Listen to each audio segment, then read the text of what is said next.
Here we will see join method in thread synchronization. In C#, you can create and run multiple threads simultaneously to perform different tasks concurrently. Sometimes it is necessary to wait for one thread to complete before starting another thread, or wait for all threads to complete before proceeding further. For this, join method is used. Join method is used to join multiple threads or to make a thread wait for its all child threads to finish their task. You should never call the join method of the thread object that represents the current thread from the current thread. This causes your app to become unresponsive because the current thread waits upon itself indefinitely. The join method of the thread class in C# blocks the current thread and makes it wait until the child thread on which the join method invoked completes its execution. C# provides three overloads for join method as join with parameter int 32 and join with time span. First we'll see join method. General syntax is join. This method does not take any parameter. It will block the calling thread until the thread completes its execution. In this case, the calling thread is going to wait for an indefinite time until the thread on which the join method is invoked.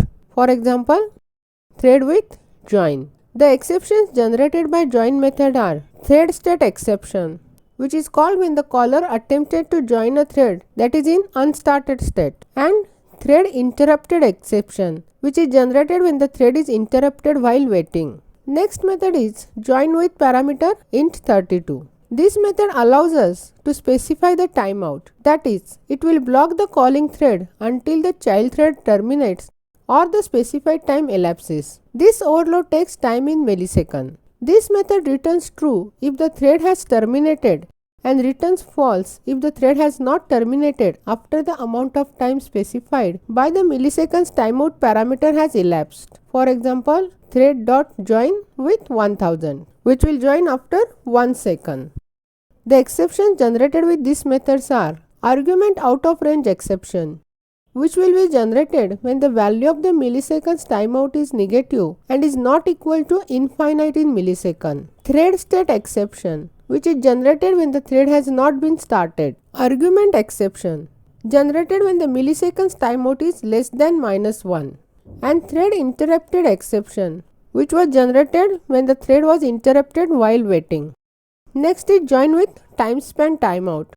This method blocks the calling thread until the thread represented by this instance terminates or the specified time elapses, while continuing to perform standard COM and sending message pumping, where time span timeout is a time span set to the amount of time to wait for the thread to terminate, and this method returns boolean value, which is true if the thread terminated and false if the thread has not terminated after the amount of time specified by the timeout parameter has elapsed. The exceptions generated from these methods are argument out of range exception, which is generated when the value of timeout is negative and is not equal to infinite in millisecond or is greater than int 32.max value millisecond, and thread state exception, which is generated when the caller attempted to join a thread that is in unstarted state.